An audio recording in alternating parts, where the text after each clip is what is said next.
अब जालपा घर में पड़ी न रही। कहीं कोई उत्सव हुआ तो जालपा उसमें भाग लेने लगी। जालपा सुंदर थी, उसकी आवाज़ मीठी थी, उसका व्यवहार नम्र था।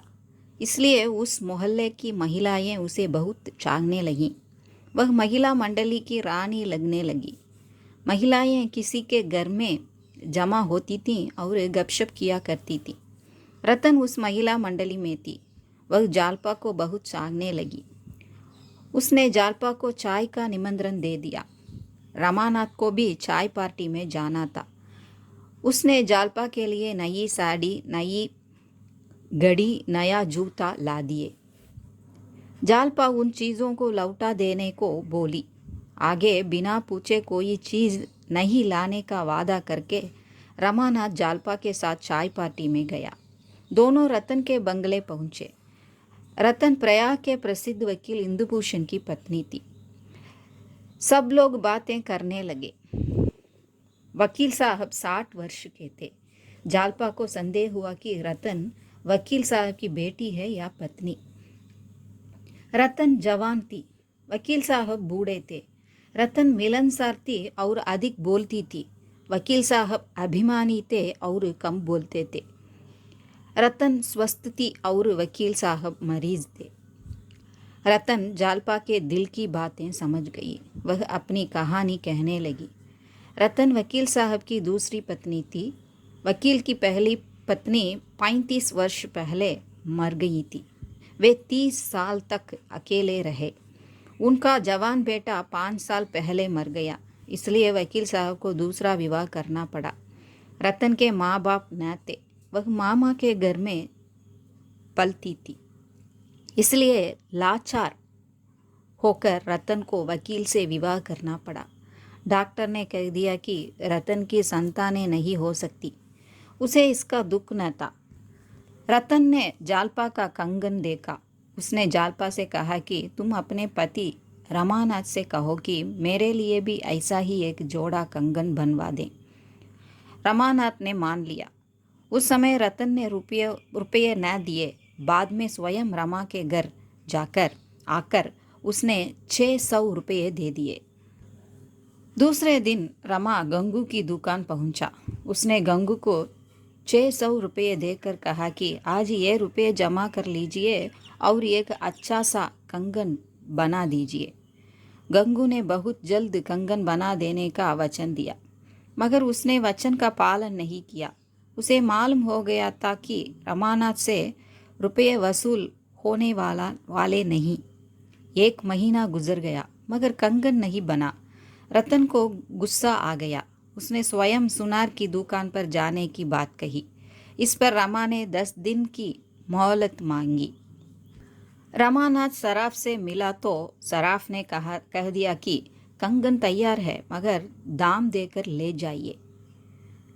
रमानाथ की दशा बुरी दशा थी। यदि वह जालपा से सच्चाई बता देता तो सब कुछ ठीक हो जाता, लेकिन उसने ऐसा नहीं किया। 9 दिन पूरे हुए। रतन रमानाथ के घर आई। अगले दिन आकर रुपये ले जाने की बात कहकर चली गई। रमा ने भी कह भेजा कि आपके रुपये कल मिल जाएंगे।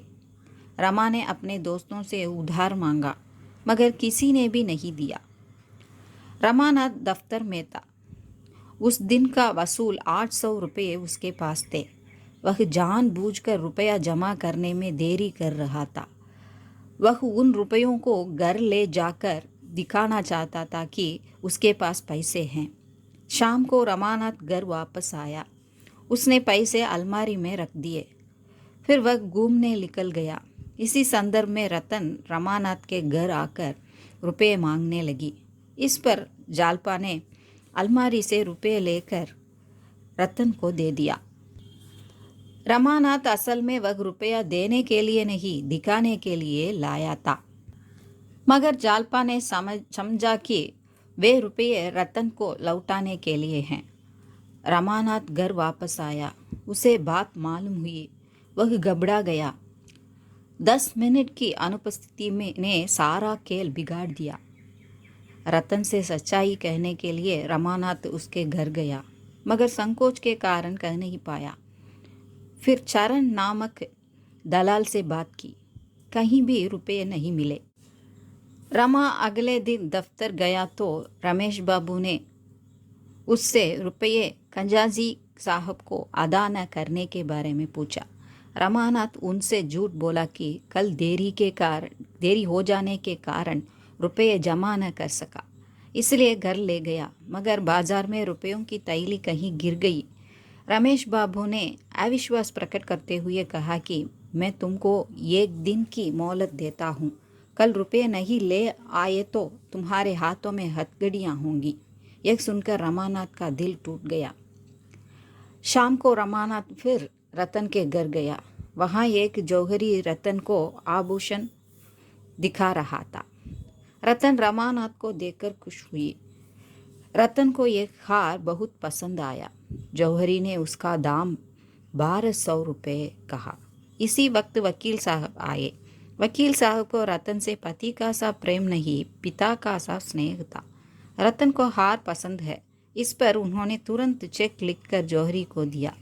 रतन हार पहनकर घर के अंदर चली गई। रमानाथ अब भी कह नहीं सका।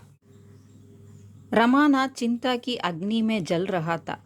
अगर वह जालपा से सारी हालत कह सुनता तो वह उसकी मदद करती। वह अपने गहने भी निकाल कर दे देती। गहने गिरवी रखकर भी वह सरकार के पैसे अदा कर सकता था। रमानाथ सच्चाई कह सुनाने के का निश्चय करके घर की ओर चल पड़ा। घर में जालपा से बातें करता रहा, मगर सच्चाई बताने की हिम्मत उसमें नहीं थी। सुबह 8 बजे रमानाथ रमेश बाबू के घर पहुंचा। रमेश बाबू ने रमानाथ को सलाह दी कि तुम अपने बाप से सच्ची बात बता दो। रमानाथ ने रमेश बाबू से सहायता मांगी, मगर उन्होंने साफ इनकार कर दिया। रमानाथ अपनी पत्नी जालपा को खत लिखकर अपनी दशा के बारे में बताना चाहता था, इसलिए वह पत्र लिखने लगा। पत्र अधूरा था। रमानाथ उस खत को अपनी जेब में डालकर घर चला आया। जालपा ने रुपये टटोलने के लिए रमानाथ की जेब में हाथ डाला तो उसे वह पत्र मिल गया। रमानाथ ने उसे छीना चाहा, मगर जालपा खत को पढ़ने लगी। रमानाथ का धैर्य टूट बिखरने लगा। वह कहीं डूब मरना चाहता था।